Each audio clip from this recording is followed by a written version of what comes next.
Ladies and gentlemen, good afternoon. For the past several weeks, we have gathered here on a Friday to listen and learn about movements, initiatives, alarming realities of climate change, and great stories on dialogue with creation. Welcome to the Silsila School of Dialogue with Creation.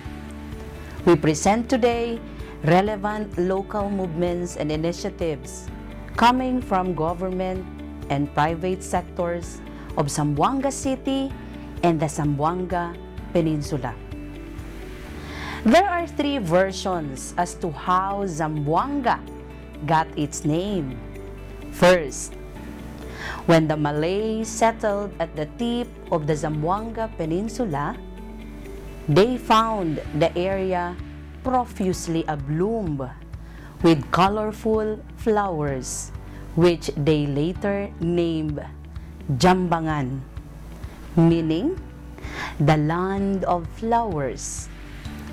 Second, the other version came from the word sagwan or sambuan, which was a Malay word for paddle or pole used by the natives to paddle their vintas. And the third is from the word sambon, which referred to the herbal plants that grew abundantly in the area. To make it easy for the Spaniards to pronounce and to sound Hispanized, the native term became Zamboangan, as attested in the old map of Zamboanga by Murillo. Much later, it was changed to Zamboanga. The city of Zamboanga is located at the southernmost tip of the Zamboanga Peninsula. It is approximately 505 nautical miles south of Manila, 270 nautical miles from Cebu City, and 320 nautical miles from Davao City. It is bounded on the north by Zamboanga del Norte and Zamboanga del Sur. In terms of land area, Zamboanga is the third largest city in the Philippines with a total land area of about 145,327 hectares. Zamboanga is situated in Mindanao. Mindanao is the second giant of the archipelago of all the land mass of the Philippines. Zamboanga City commands the sea lanes of southwestern Philippines. It is our gateway to Southeast Asia. The city is the nearest major urban center to our ASEAN neighbors, Malaysia, Brunei, Sarawak, and Singapore, and through them, Thailand, Myanmar, Laos, Cambodia, and southern China. Regardless of the abuses and exploitation done and continue to be done, there are still enormous resources in Zamboanga that we should protect and do our best to preserve.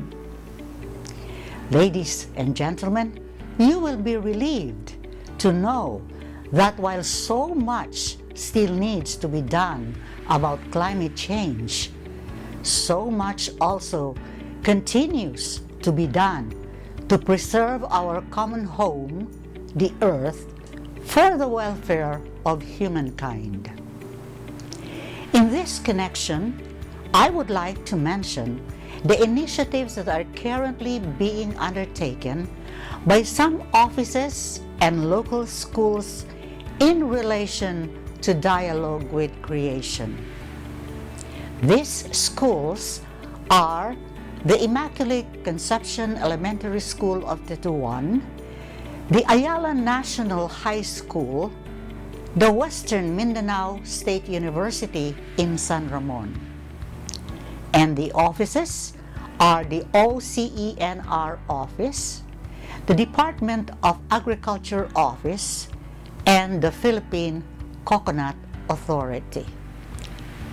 Mr. Noel Salatan of the Western Mindanao State University will discuss the need for sustainable development in recognition of the importance of the watershed, the relationship of the marine ecosystem to the watershed, and prove that everything in nature is related to everything else. While his main topic is watershed, he will try to explain how everything else in creation affects the quality of water that we draw from our watersheds. Hello, good day. I'm Noel Salatan, instructor of the College of Forestry and Environmental Studies of the Western Mindanao State University, Zamboanga City. Today, I'm discussing about sustainable development for watershed. The concept of sustainable development is to provide the needs of the present generation but not compromising the needs of the future generation. Its objective is somewhat like from ridge to reef. One of the objectives of sustainable development is more on ecological, social, and economic. It is because in ecology, as a holistic approach, one law of ecology says that everything in nature is related to everything else, wherein these abiotic components and the biotic components must interact, and its relationship provides an ecosystem wherein everyone is involved. Going back to the concept of sustainable development, ecological objective of sustainable development, one is the ecosystem. Ecosystem is an assemblage of the living things and the non-living things. It may be either an ecosystem, a natural ecosystem, or a man-made ecosystem. Like for example, Zamboanga City. Zamboanga City is also a component of the ecosystem, wherein we have the living component and the non-living component, wherein two has its relation to each other. Like for example, what is the relationship of the marine ecosystem to the watershed? And the same, what is the relationship of the watershed to the marine ecosystem? If we keep on disposing our waste towards the marine areas, it really affects the marine ecosystem, wherein the quality of water in the watershed, we're going to relate. If we have a poor quality of marine ecosystem, it will also affect the quality of the watershed. Like for example, if we keep on disposing these chemicals coming from some areas, some companies, wherein Zamboanga City, basically Zamboanga City is a sardines capital of the Philippines. If the disposing of these waste are not regulated, so therefore it is inevitable some of the gases emitted to the atmosphere. Then when these gases condense in the atmosphere through precipitation, it will affect the quality of water. If we're going to have a low quality of marine life and marine ecosystem, we have also a poor quality of air. If we have a poor quality of air, some of these impurities will go to the watershed areas, wherein like for example, some of the elements produces acid rain. Acid rain affects the growth of the watershed. If it affects the growth of the watershed, therefore, the yield of the watershed also be affected. It's somewhat like there is somewhat like a domino effect on it. Because everything, as I said, everything in nature is related to everything else. If we're going to have a poor quality of water coming from some sources, we have also going to have, it will result to a poor quality of marine life. So therefore, if one of these is poor, everything follows. Okay. One objective of the sustainable development is the ecosystem integrity. So how we're going to address this ecosystem integrity? So we have to go to the basic problem of the ecosystem. Because if one component of this ecosystem is affected, everything also follows, because they are interrelated, and each of these interacts. In carrying capacity, we should consider that the resources are limited, although some of these resources are renewable. However, if the amount of exhaustion exceed in the amount of production, so therefore there is a somewhat like a problem along the way. Like for example, over-cutting of trees. So there is a somewhat like an effect of it. It may be flood or landslide. Okay. And the landslide, before landslide occur, soil roll first come. Soil roll, soil rip, somewhat like. Because landslide will not occur at once. It will occur for some time. The soil roll is somewhat like it serves as a warning that the Mother Nature says that you have done something wrong on the environment. The indication there is that if there is a soil roll, we have to address this problem. So in some way, that we have to mitigate that this phenomenon, like for example landslide. Okay. Biodiversity in sustainable development is very important, because biodiversity plays an important role on the environment. Like for example, what is the importance of the rat in the field?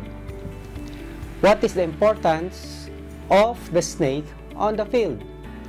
Like for example, in the rice field, if we are going to kill or remove all the snake, the rats multiply. If you are going to remove the rats on the field, another pest multiply. Like for example, the mayas, the birds. Long before, there was no introduction of pesticides on the rice field. So what the mayas feed is only the worms. Now, introduction of pesticides, so therefore the rice fields is already devoid of insects. So what the mayas now, or the birds, feed is already on the fruits of the rice. So therefore, it means to say that if one species on the ecosystem is lost, there is an imbalance. Along the way, there is an imbalance. Like for example, an indication of it if there is an occurrence of pest. It might be insect or it might be another. The infestation is an indication that there is a problem. In one area, I have read on the book, the bats, the number of bats is drastically decreasing due to animal poaching. When the bats are gone, they observe on a number of kilometers away from the habitat of the bats, they observe that a certain tree do not bear more fruits. It means to say that what is the relationship of that tree of that bats to that specific species. That certain species only bear fruits and flowers, pollinate because of the bats. An introduction because of the bats, that this species, this specific species bear fruits. So now, if you're going to remove the bats, no more fruits to harvest. At the OCENR office, we met Mr. Eduardo Bisquera, who is the Assistant OCENR Officer. According to him, the office coordinates with national government agencies and collaborates with them in the enforcement and implementation of environmental laws and policies. The ecological benefits offered by the office are protection from natural calamities, storm surge, flooding, and other so-called hydroecological impact by climate change. One of the USAID engaged project which the city is currently involved with, because we are currently enrolled with the City Development Initiatives of the USAID program, so we are benefiting from that. One of which is the protected area management. In Zamboanga City, we have two protected areas nationally proclaimed: the Great and Little Santa Cruz Island Protected Landscape and Seascape, which the USAID is assisting us capacitate the local governance in terms of updating the protected area and development plan of Great and Little Santa Cruz Island. We are currently updating. In fact, we are coordinating with the Silsila insofar as the updating. The management of the Great and Little Santa Cruz Island is with the Protected Area and Ecotourism Management Board, wherein the Silsila form part of the board. And then we have the Pasunanca Natural Park, which is also being administered by the Protected Area Management Board, chaired by the regional director of the Department of Environment and Natural Resources, and the city government is a member. Whereas in the case of Great and Little Santa Cruz Island, it was devolved to the local government unit, which is co-chaired by the city mayor as well as by the DNR regional director. On site, we have also a management authority. In case of the Great and Little Santa Cruz Island, we have the Protected Area Management Unit, which is chaired by the operations officer. In the case of Pasunanca Natural Park, we have the Protected Area Superintendent, which manages the protected area on site by the Protected Area Superintendent. As to the initiative of the city on biodiversity conservation and management, the Department of Interior of the U.S. Department of Interior, through its project coordinator, assisting the city in the development of biodiversity management plan. Biodiversity, we are referring to the ecosystems or the habitat biodiversity. We have the species, the biodiversity, and its genetic resources. In fact, last August 17 and 18, we had a public consultation. We involved the 98 barangays. We had a 2-day public consultation. We had the first day, we had the District 1 and then District 2 on the second day. The study area here is the whole of Zamboanga City. That's why we have invited all of the 98 barangays, including the concerned national government agencies, people's organizations like the Silsila, the NGOs, we also invited, as well as the industries. The private sector were also invited, and we presented to them the draft biodiversity management plan. This is a 15-year plan, which we had identified biodiversity-rich areas in Zamboanga City. Of course, we have the forest land. As what I had mentioned earlier, this is a big area. Around the total area of Zamboanga City is 145,327 hectares, and the forest land constitute about 80,278 hectares. The production forest is 47,000 more or less, and the protection area is 32,000. And they're helping us update, coming up with a watershed management plan of the 6 watershed, such as the Ayala watershed, the Culianan watershed, the Manikaan watershed, the Bolong watershed, the Curuan watershed, the Bitali watershed, and the Pasunangka watershed. Of the 7 watershed that the Zamboanga City has, only 1 watershed was proclaimed under the National Integrated, the NIPA's National Integrated Protected Area System, or Republic Act 7586, and that is the Pasunangka watershed, which form part and is buffer zone with the natural park.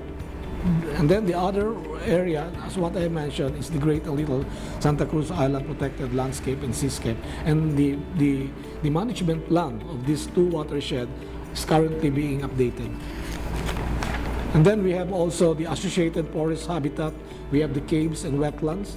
So we have the cave management program handled by the national government in coordination with the local government, such as the Padre Cave in Barangay Victoria, the La Merced Cave in Barangay Kiniput, the Apolinario Cave in Barangay Lapacan. There are hundreds of caves identified, which is rich in this is also rich in biodiversity. And then we have also wetland areas. Wetland areas, we refer our rivers, the river system, the spring, as well as portion of the coastal areas. We have more or less 11 major rivers found in Ayala, in Pasunangka, Culianan, Bolong, Marikaan, Curuan, and Vitali. And this is currently being assessed by the DNR. And incidentally, these areas, these wetlands are sites of our migratory birds. Probably by this October or November, we could see already birds migrating over portion of our wetland areas. But there is an issue of bird flu, which is being handled by the Office of the City Veterinarian to ensure that the birds coming in, migrating in, are not carriers of the deadly bird flu virus, which has already affected some of the wetlands in Luzon. And then we have also spring, which can be found in Manikaan, approximately 22.6 kilometers away from the city. And then we have the Bualan Spring, as well as there are also springs that can be found in Vitali area. The importance of this spring, in case of that there is shortage of water, we could tap this together with the deep wells. So these are sources of potable water in the event that we lack water. And then we have also the lakes, which is form part of our wetline. We are looking into the bog lake. In fact, the USAID Protect Wildlife would like to help develop the bog lake in Calarian as ecotourism destination. The bog lake, which is covered by 2 barangays, Barangay I think Balagutay and San Roque, is about 60 to 70 hectares. It is about 4 kilometers from the city. And it is considered as one of the largest bodies of water, which is just near the urban areas. And then the lake thing with there are species of birds which were identified, including the heron, as well as incidentally the bog lake in Barangay Calarian is also the migratory sites, the area where the migratory bird usually stays while they are here. But the lake adjacent to is adjacent to highly populated residential area, such as the military establishment, the golf course, and then there are considerable number of informal settlers. These are issues that we have to address. And then we have also, just in the central business district, we have this barn swallow. At night, you could see them. They are thought to be a migratory bird. Yes, they're a migratory bird, but they are now a residential bird. So there's no fear that they are also carrier of the deadly bird flu virus. These are barn swallow, which has established its rookery at the central business district, perching atop interconnecting wires in huge number amidst commercial establishment, bustling properties and glaring lights. And these swallows are becoming an attraction to some visitors, including both local and foreign tourists. When we said rookery, because they are in huge number, this is colony of breeding animals, generally birds. Its presence is observed at sunset towards the late evening, while each year its number peak at mid-year towards December, probably starting October, then December, the number peaks. And then we have also the mangrove forest. The Zamboanga State College of Marine Sciences and Technology also tries to protect the wetlands just right inside the territory of the Zamboanga State College of Marine Sciences and Technology. They protect because this is a 25-hectare wetlands partly developed for aquaculture and for ecotourism. And there are also migratory birds, but some of these birds are already bred in the area. So they are not, but this is still an area for migratory bird species, but there are already residential birds in the area. The socio-economic financial benefits are the direct and indirect economic benefits due on some local and environmental governance and socio-political action to public confidence and institutional benefits. The Department of Agriculture helps the farmers and organic practitioners in 3 provinces in Region 9, namely Zamboanga del Sur, Zamboanga del Norte, and Zamboanga Sibugay, and some cities under Region 9. Because this is a new program, not all farmers are aware of the interventions. So the Department of Agriculture keeps on advertising and advocating our program to our farmers, especially on local government units. Ako po ay si Carlito Larubis, ang organic focal person ng Region 9. Tungkol sa organic agriculture program ng Region 9, actually medyo may katagalan na po ito kasi from the very start, tatlo na po akong organic focal person ng region. At itong programa ay base doon sa Republic Act 10068, no? O yung Organic Act of 2010. At sa ngayon, marami na din kaming naibigay sa ating mga magsasaka, yung mga organic practitioners in the 3 provinces of Region 9, namely Zamboanga del Sur, Zamboanga del Norte, Zamboanga Sibugay.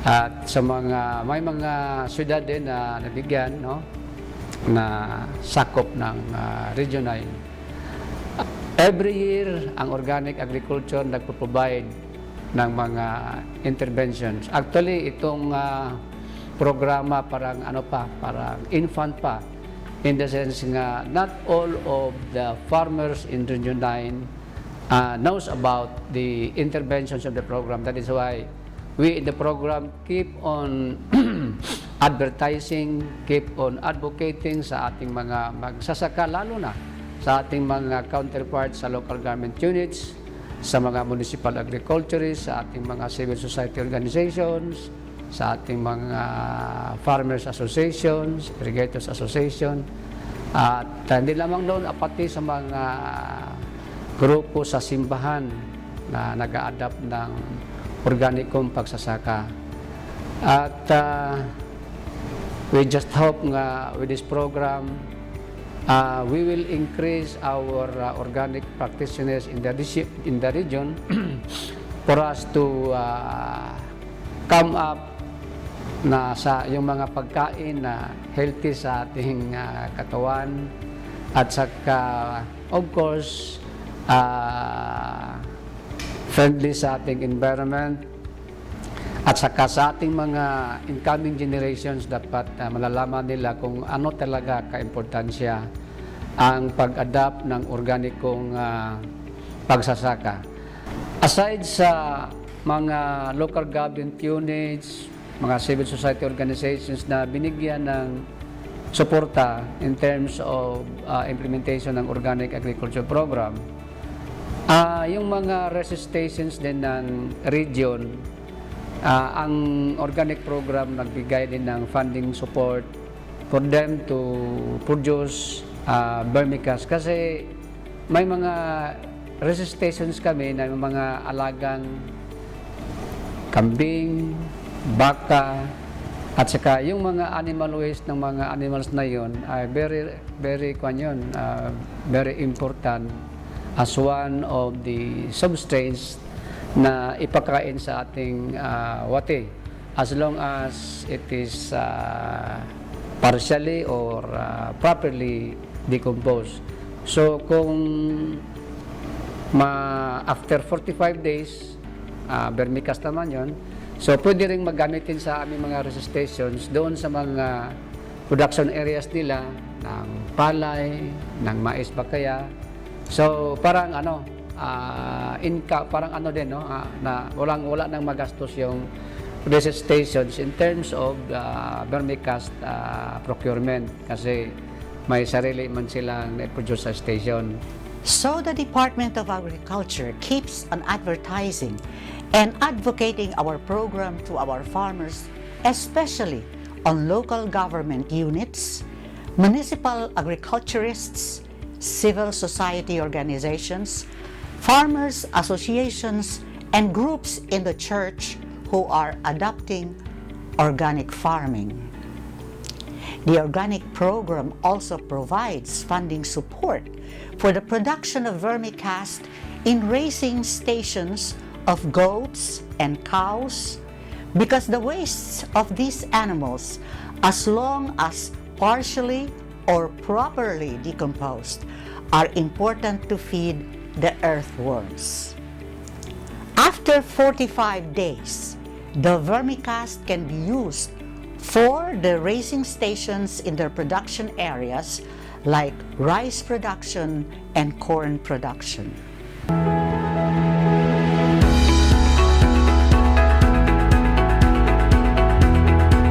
I love organic farming.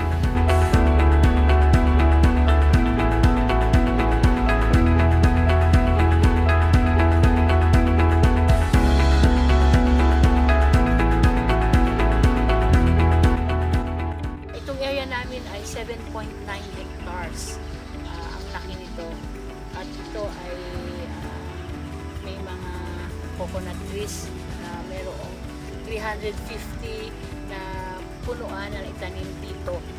So 7 years na ito nagsimula, pero nagsimula kami ng aming pagsasaka ng talagang full blast namin ginawa noong 2012.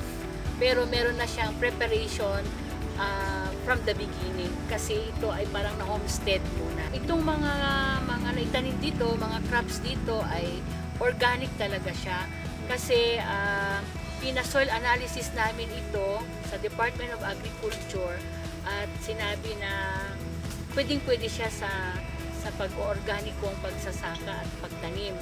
So, ngayon ay ang mga tanim namin dito ay meron din kaming mga kaunting gulayan, may mga talungan, meron kaming mga kangkungan diyan. So, yan ay nataniman din namin ng mga sili pero ngayon ay medyo nakuan ng tubig pero na-mulch namin yan. Then may mga kautsaan na nilagyan din namin ng vermicast.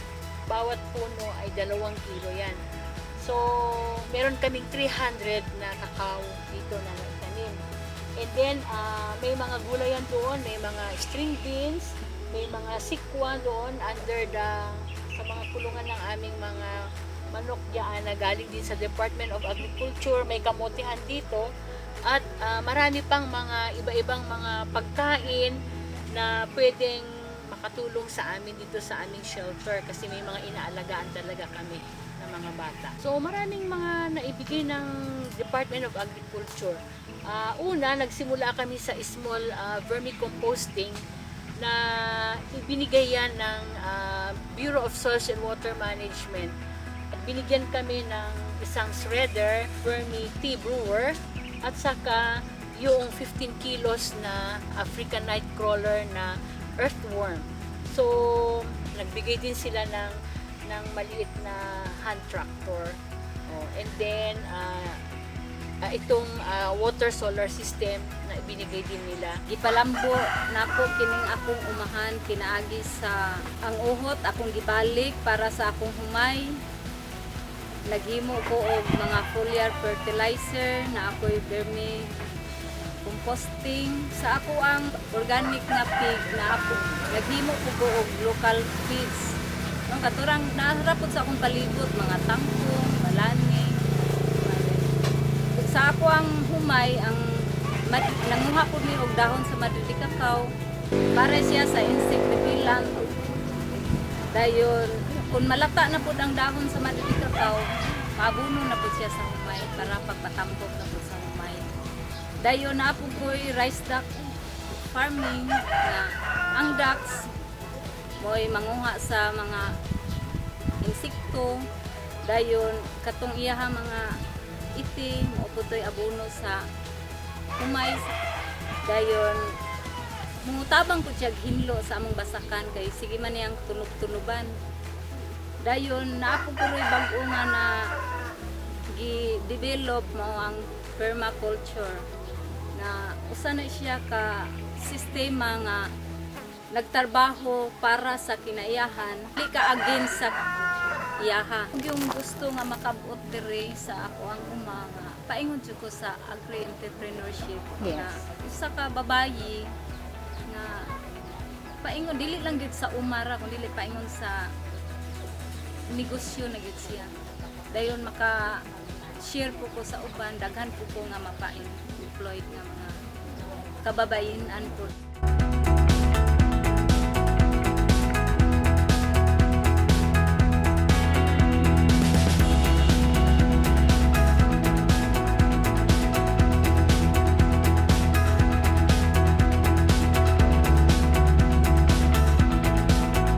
Organic way for people and environment progress. Tabang sa amo ang diay nga makaplastar jud mi sa vermicast. Nakita ginamo ang problema sa seeds sa atong mga mag-uuma nga dependent gid kay sila nya nay available seeds pero highly dependent sa chemicals o pesticides. So nakauna-una gid mi nga atimanon ang seed propagation para pa-preserve sa atong mga traditional seeds gikan sa rice ngadto sa vegetables, sa corn, sa root crops para available siya kung kinahanglanon sa mga mag-uuma nga magkinahanglan siya seeds na ami ikahatag. Naa na may halos 127 kapin, no? Paingon na sa 30 nga gi-maintain nga mga rice seeds na amantay seed storage nga gi-provide ang DA sa amo.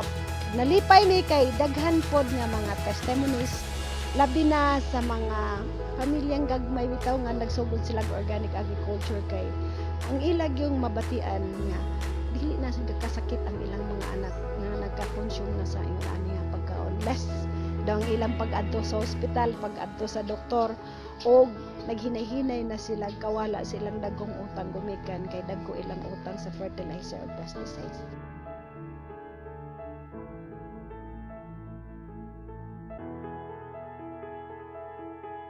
I was operated ng CA survivor ako.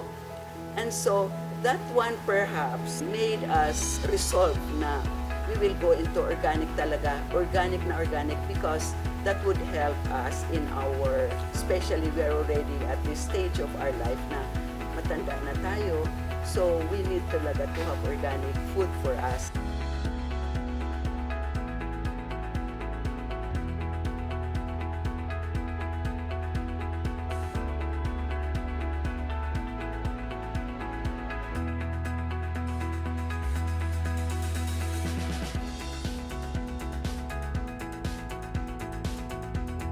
Yung ginamitan ko na ng organic, nanalangin yan sa may kapal. yun ang naobserbahan ko. So, yun ang diferensya. In comparison to my yield, tumaas. Kasi noon, hindi ako abot ng 5 tons per hectare. Umabot ako almost ng 6 tons per hectare. Pero I'm expecting this one, mga abot siguro ako ng more or less 7 to 8 tons itong standing ng palay ko ngayon per hectare.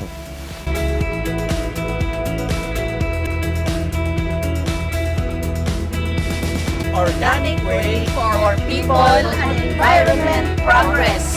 We are from I love organic farming.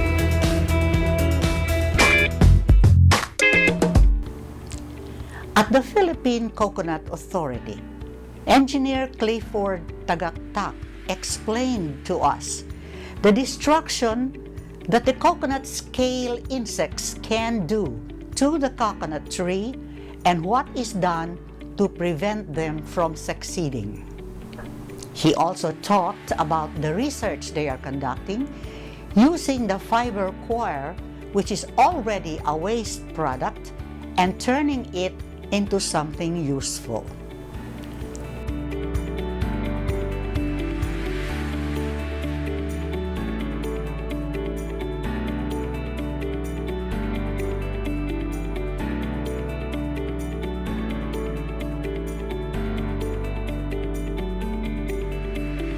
So actually, marami ang pwedeng gawin once we already extracted yung sa coir natin para makabuo tayo ng iba-ibang mga product. As long as na meron tayong mga imaginative na pag-iisip.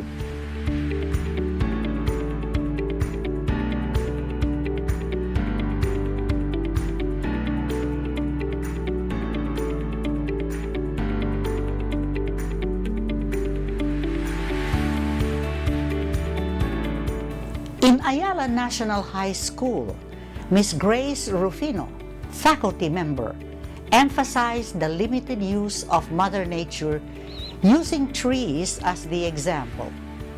Trees are cut to make paper, but new trees should be planted to continue the supply. We should not think only of ourselves, but also of others in the use of Mother Nature, because nature was given by God to take care of, not to be wasted.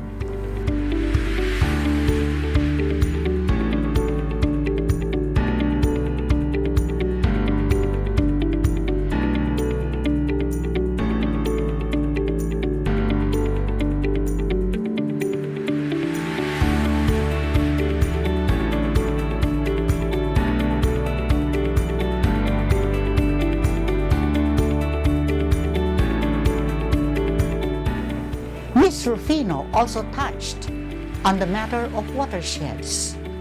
Since it is the source of water for our daily needs, we should protect it from trash so that clean water can flow easily and freely for our use.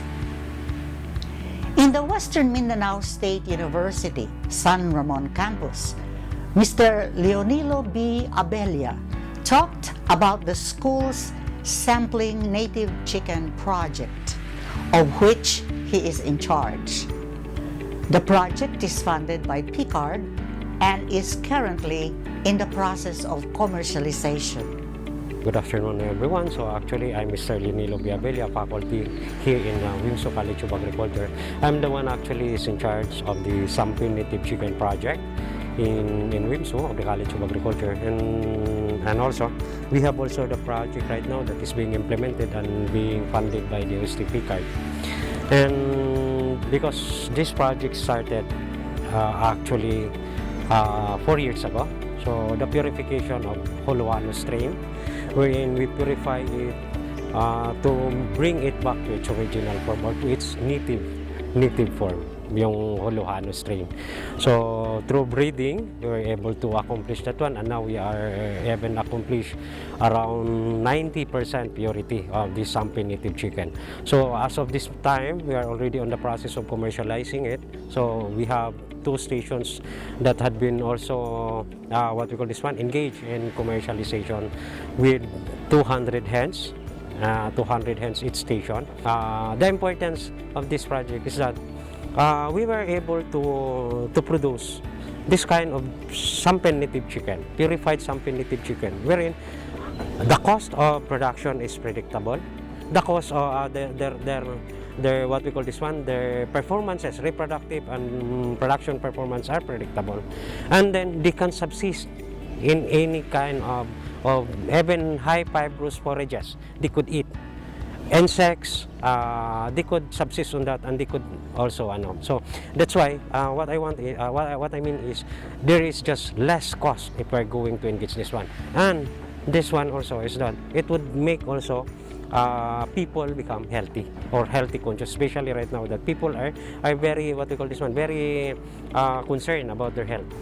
Professor Florencita Somblingo is the head of the Agribusiness Department.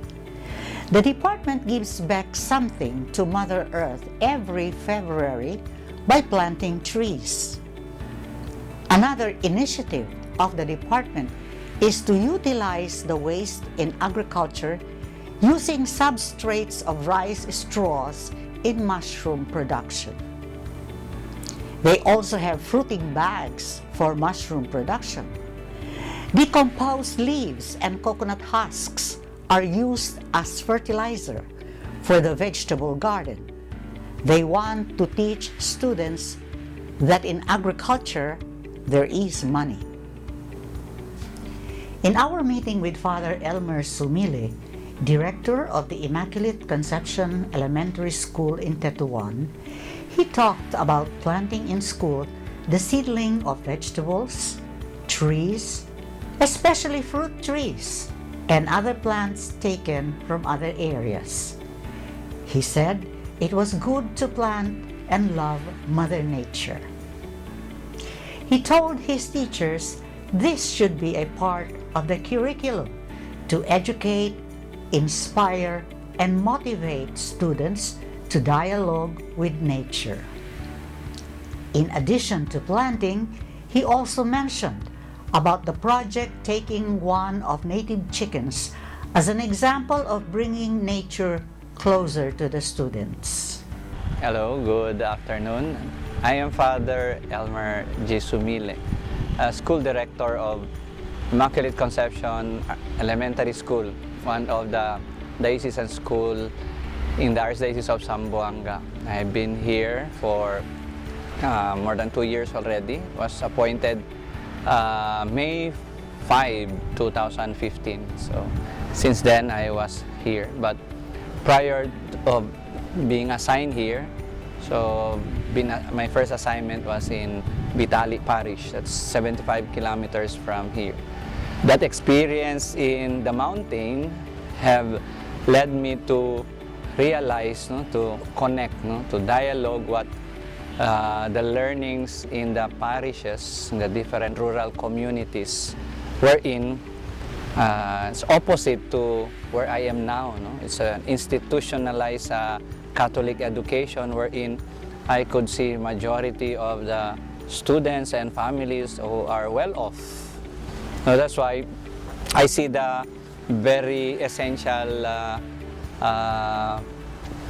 position of this institution to really educate, inspire, and motivate students and families with regards to groundedness on realities and nature. So your advocacy really inspires me more when it comes to dialogue with nature. Since the beginning, the Silsila Dialogue movement has given attention to dialogue with creation as one of the pillars of its spirituality. In 1990, Silsila received a big piece of land that along the years had been developed and is now known as Harmony Village. This blessing to Silsila was a great occasion to develop inside the Harmony Village the program of dialogue with creation, giving attention to the nature around, planting trees, and taking care of different approaches of farming in line with the organic farming and innovative forms of agriculture, to the point that today, Harmony Village is already a gathering place not only for seminars, but also a place for educational trips to teach students and others how to take care of plants and give attention to medicinal herbs. Harmony Village is a paradise to be, as we make a place like home for harmony and peace, experiencing a life in dialogue with creation. This is a venue and an avenue for workers of peace to practice ecological harmony, life-giving moral approach for climate change, adaptation, and mitigation. Guided by a belief on a philosophy of regeneration, it provides hope against hope to restore life from damaged soil to damaged soul. As a handiwork of God, to fulfill a dream of a paradise to be, a purification or cleansing process is the beginning of a struggle for a dream come true. Mindfully, this dream is put into action to consciously create something beautiful, like a garden of life, from what is something becoming ugly due to unconscious man-made destructions, like a garbage of death or unsegregated waste. Segregation of unsegregated garbage of death to create a garden of life. Ecological solid waste management of biodegradable and non-biodegradable waste converted into several beneficial inputs, such as for biodegradable from farm and kitchen waste, converted into several forms of organic fertilizers, such as bioenzyme fertilizers from fermented plant, food, and fish scraps, organic compost from kitchen scraps organized into sheet compost and container compost to sustain a foodscape in growing food. Other byproducts from these wastes are mulching materials, biological inputs like biocharcoal from rice hull, coconut trashes and feeding materials for vermiculture, as well as aquatic animals.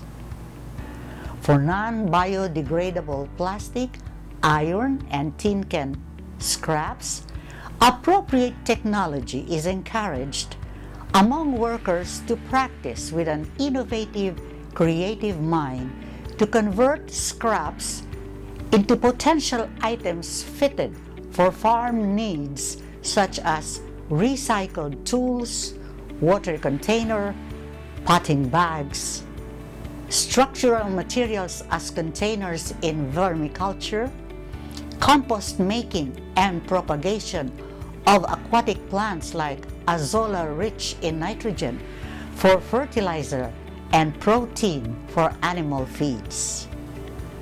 Protection from soil erosion. Hedge rows are gradually designed on sloping areas planted with nitrogen-fixing plants like Madre de Cacao or Ipil-Ipil. An A-frame is used to build a good contour structure.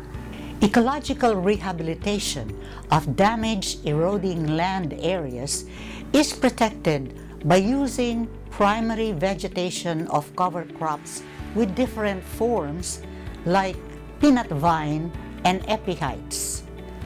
This would eventually prevent landslides. Freshwater ecosystem was built in the most humid place at the Ketch Basin land area inside the Harmony Village to create a cooling off temperature. This would as well provide good habitat to other endangered wild species like green tiny frogs, dragonflies, fireflies, native bees, and wild birds such as kingfisher and oriole. Forest gardening is also incorporated around this area of freshwater ecosystem as part of foodscape growing food. Wild berries such as caranda, limeberry, mulberry, fig tree, passion fruits, native vegetables, wild herbs, wild flowering and ornamental plants are wildly growing in a symbiotic relationship. A Harmony Agro Eco Nursery is maintained for IGR, or Indigenous Genetic Resource Protection, Conservation and Propagation, that are identified and collected from indigenous people or local folk people, or IKSP, or Indigenous Knowledge System and Practices. According to research studies, these IGRs are considered potent ancient medicinal plants with rich nutritional value that can even heal diabetes and cancer, such as the insulin plant and calabash. A demonstration on Harmony Ecology Garden with a polyculture cropping system is managed by an elderly Subanon practicing their Subanon eco-friendly technology on soil and plant caring, such as the following. Low tillage approach called abreposo with a cropping pattern known as pasilungan or sequential planting. Protection of the symphony of a soil through a slash and mulch weeding method to increase the biomass that builds up a soil like a forest ground. Protection of plants from too much warmth and too much rain, netting to cover newly planted leafy vegetable crops are done using fine nets plus additional covering with coconut leaves or banana trunk leaves. Regularly feeding the soil according to crop needs with organic fertilizers from earthworm manures with application of liquefied biofertilizers, biochar, and agni ash to provide wholesome nourishment to withstand stressful climatic conditions. Pests and diseases are manageable due to wildly growing aromatic herbs and flowering plants. A cosmic rhythm according to biodynamic planting calendar is observed from seed sowing, transplanting, planting, and pruning trees. Ecology can never become a beautiful home without humanity with beautiful minds to care for life in harmony with nature. Therefore, to care for the soul of humanity is an important ecological activity that imbibes healing of the body, mind, and soul in harmony with all for spiritual growth to become a wholesome, healthy being, a steward of God's creation. To attain this, the following were established, such as Center for Holistic Health Care to provide all the natural healing approaches with natural native wild food and plants as medicines and nourishment from God's gift in nature. Labyrinth Walk as a meditation ground to connect with the Almighty Creator of life according to religious belief. Training formation venue to share a wholesome approach to care for creation. To consolidate experiential accounts of dedicated hard work in Harmony Village for a dream come true of a paradise to be. A participatory action research documentation is undertaken with observational reading of phenomenon in nature guided by holistic science to understand formative force of life in nature with consultation from concerned scientists local and international, for advice and enlightenment. At the end, we can see gradual evidence of the fruit of hard labor with a devotional commitment to practice ecological harmony daily chores. An example of this evidence is a fruit-bearing cactus known as dragon fruit that has 3 ripened fruits in one arm. This speaks of a blessed reward, making a person alive like a child with a smile of gratitude from the heart. Even just a smile in the garden makes life beautiful as we dream to build a paradise in Harmony Village. Unfortunately, there are also alarming abuses of illegal logging and illegal mining around. For this reason, Silsila has given special attention for surrounding area in Zamboanga with special attention to the Balunu area of the mountain ground up to the mountains of Zambales. In the year 2002, Silsila was informed by the farmers of Ayala of the alarming presence of a mining company trying to enter the area of the Ayala watershed. This watershed provides water for the rice mill of the lower land. Unfortunately, Silsila was also informed by abuses done along the years by an abandoned mine in the upper part of Zambales. Alarmed by the application of Ramsey mining for operation in the Ayala watershed, Silsila held several meetings with the farmers, the leaders of the barrio, and the city government to stop this ongoing program of the Ramsey mining. With the help of 2 lawyers, Attorney Cesar Jimenez and Attorney Liza Alamia, 1 Muslim and 1 Christian part of Silsila, who offered their services on voluntary basis, they appeared at Sangguniang Panglunsod of Zamboanga to protect the watershed of Ayala.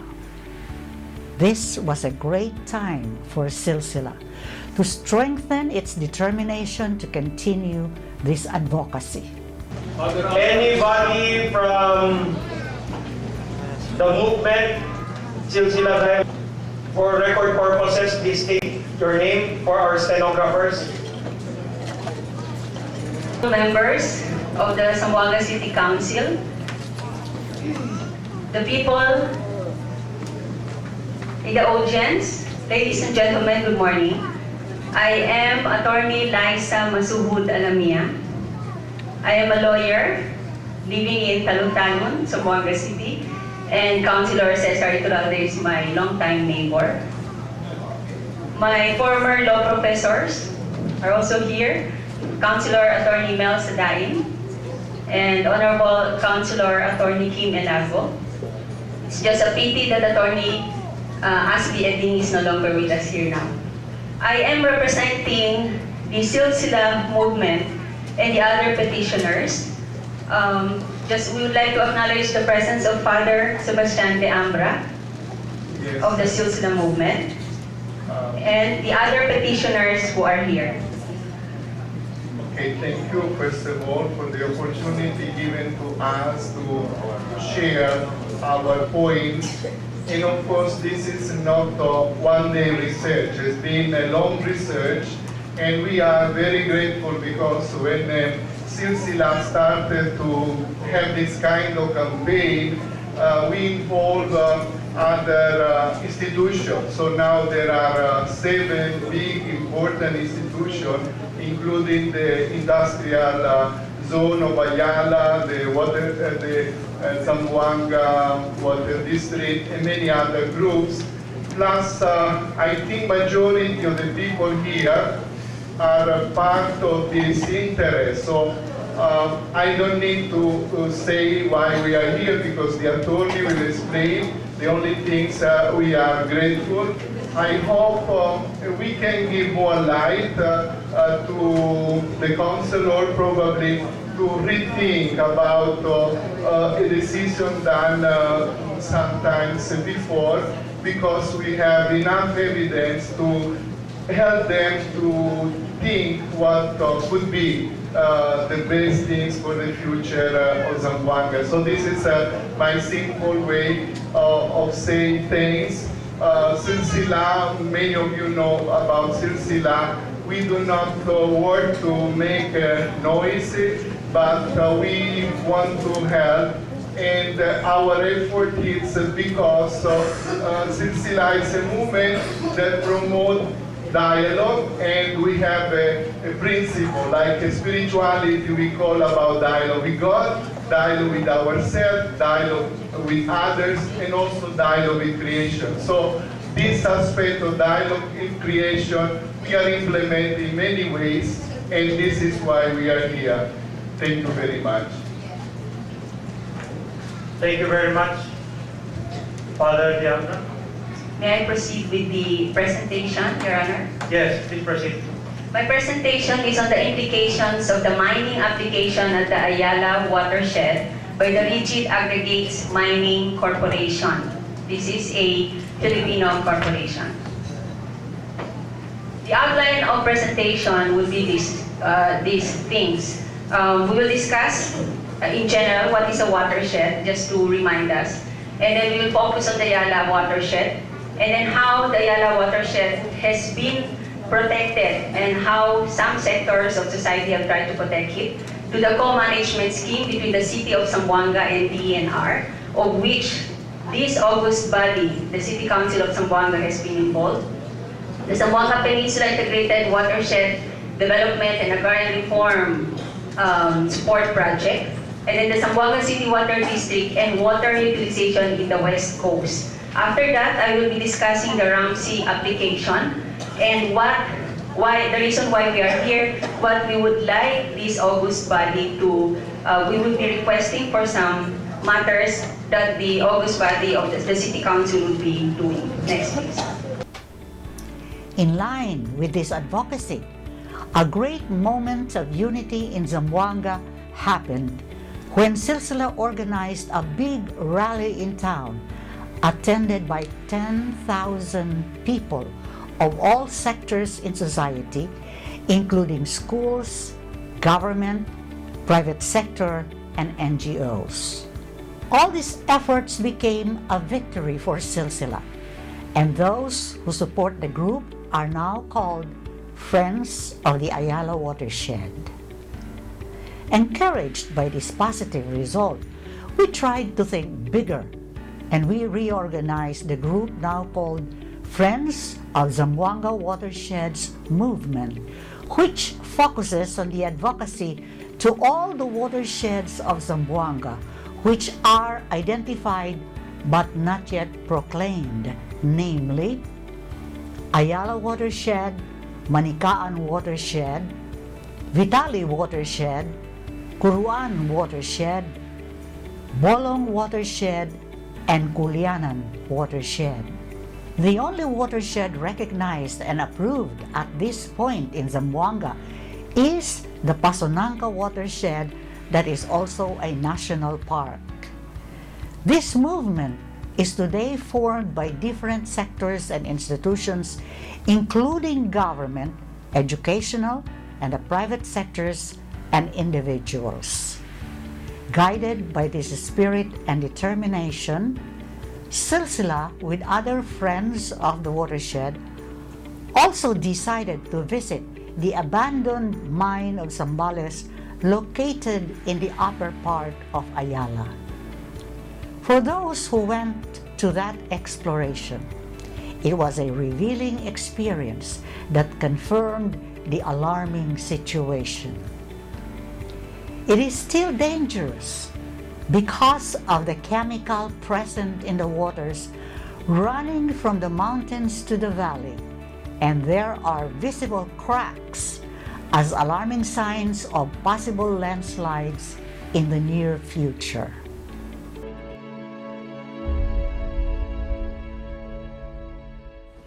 the Friends of the Zamboanga Watershed Movement, an organization led by Father Sebastiano Dambra. Its convener went on August 13, 2015, with the barrio captain and the other officers of the Baluno-Zambales mountain area of Zamboanga City. They reached the school and moved to the site of an abandoned mining that is still like a bomb, which can cause ecological disaster. They made this trip to understand why this sad story of the abandoned mining of Zambales-based Metal Incorporated can still be dangerous, and to be able to propose appropriate solutions to the government. Zambales-based Metal Incorporated started its exploration in 1969, its operation in 1974, and up to 1982 when they abandoned the area. Our group reached the tailing pond. The silsila then reminded the residents that something has to be done in that area, finding the proper solution in order to stop other illegal activities. The group moved to the major tunnel, one of the 5 tunnels of the area. It is called 740, and it is more than a kilometer deep in the area and in the heart of the mountain. And sadly, many workers have lost their lives in the tunnels. Move toward the upper part, the group observed that there is a rubber plantation in the area. However, somebody informed that the real motive is that of the operation of small mining activities called the kamuti mining, where it is a mining activity wherein holes were made on the ground to get the stones which still have value for mining businesses. The kamuti mining is still dangerous because removing the stone from the ground, that the water penetrates in the deeper part where there is still a lot of chemicals. It is also dangerous because it causes soil erosion, and those who make this kamuti mining also dig new tunnels without the proper skills, and some even have lost their lives. Chris, one of the worker of the Zambales-based Metal Incorporated in the 70s and 80s, shared to the group the history of the mining. He explained how was the place during every operation. At that time, Chris mentioned that thousands of workers were there and the place was alive. Now, it is abandoned, and still people continues their activity, which pose danger because the water flowing from the mountain reaches the tailing pond, penetrating the soft soil that goes down the valley. Filling Pond is about 12 hectares. It covers a valley of more than 100 meters deep between 2 mountains. The water from the tailing pond still overflows and contaminates the Palanas River and other water resources. These are the signs of the dangerous chemicals used, like the cyanide and the mercury.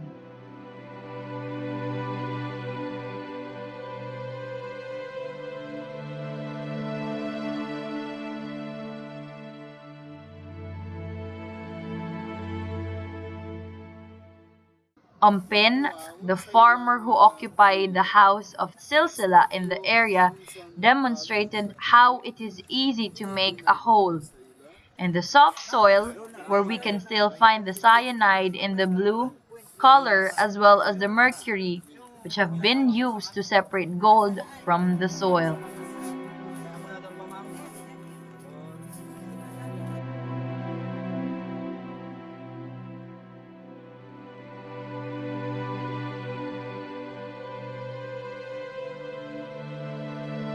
Unfortunately, the so-called kamuti miners are still active in the area, getting the stones and selling them.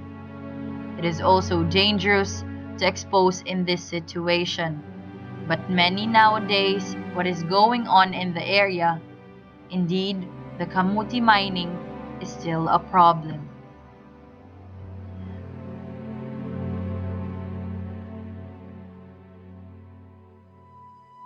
Moving in the upper part of the open pit are visible in the area. Cracks in the mountain that may soon create a landslide of a big portion.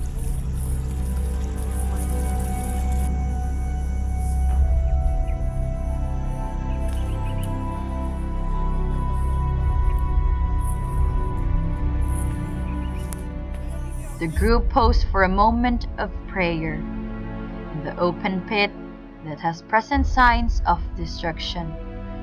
From that place, the group saw the contradiction, the destruction, and the beauty of nature. Sing to the sea, raise your voices, lift your hearts. This is the day the Lord has made. Let all the earth rejoice. I will give thanks to you, my Lord. You have answered my prayer. You have saved my soul from death. You are my strength and my song. Sing to the mountains, sing to the sea. Raise your voices, lift your hearts. This is the day the Lord has made. Let all the earth rejoice. The sharing of the group after the visit, with the presence of the barrio captain of Baluno, which covers the area of Zambales, the president of the Silsile Dialogue Movement, and others, focused sharing possible solutions to the problem. Masking ko sa to ase, during rain, during mga typhoons, chene siyempre agwa kay eginda ali. Masking ko sa to ase kanan sa ali. Si chene kere na kasi gindali. So el agwa li hindi pwede ginda abaha, mas man increase lang siya siyempre. So while el water tali, el agwa contaminate lang siyempre. Chene si siyempre tasali. I hope na there will be a consultation di barangay. Recorrect kita sa itine. Nisisita kat ko na tapi lang kita ko ng mga ente ayuda na si hindi ka naton ayuda, mas siyempre sa kal majority no kita po sa pwede. Si el agua lang sila likakita pwede. No metal el mga kosa li. Ha? Hindi ba ma'am? El agua lang. Mataab lang si kay maalagaw sa kalagaw kay agwa li ba? Ande buta. Pero no metal el kosa li kay lando si abawa. At the end, the sharing of the barrio captain based from the agreed position of the group, he said, katulad na sabihin na butangan mas dagdagan ang piling niya. So, saan punta ang tubig? Aakyat yan. Ang tubig is hanap talaga siya ng daanan niya. Mangitang lugar. Oo, mangita sa lugar. So, pag mapuno yan, di ba katulad ng nagbuhos tayo ng tubig dito, matutuyo lang siya. Mas maganda pa ang gagawin kung ano, mo-absorb lang siya sa lupa. So, walang delikado. Walang madamage doon sa ilog, walang madamage yung palayan. Normal siya lalaba. In its best solution, the Friends of the Zamboanga Watershed Movement suggested to cover the tailing pond to avoid water penetration in order to reach the river after its absorption by the soft soil. Above all, we were concerned of the clean water as a priority needed by the people, especially by the farmers. The slogan of the Friends of the Watershed of Zamboanga is, "The water is gold, the water is life." And in the local language of Zamboanga, we say, "El agua es oro, el agua es vida." What about you? What have you done? What are you doing for our common home, the earth?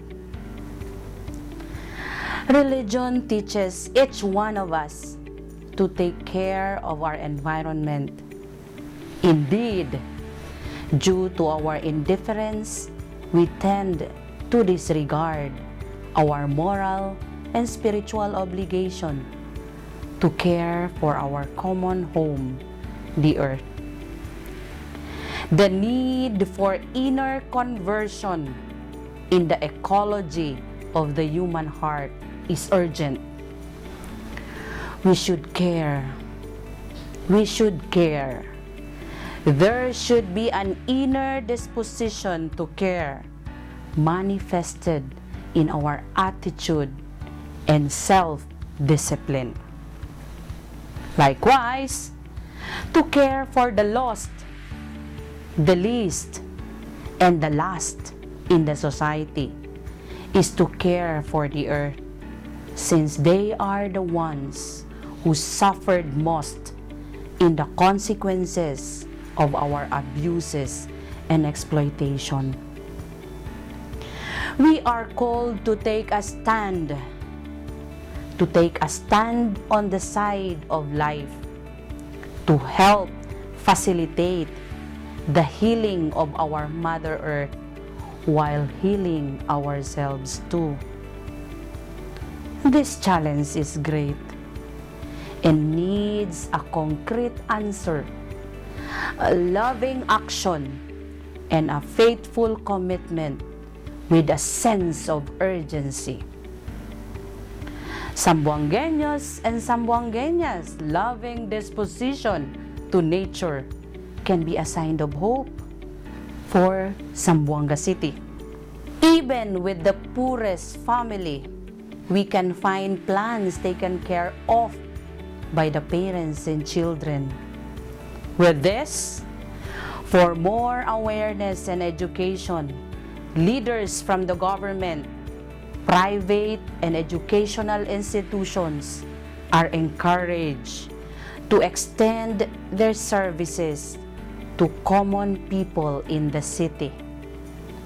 So once again, we invite you to be with us, become a member of the Dialogue with Creation Partners movement as we continue what we are presently doing, and together we reflect, plan, and do something more concrete for our common home, the earth.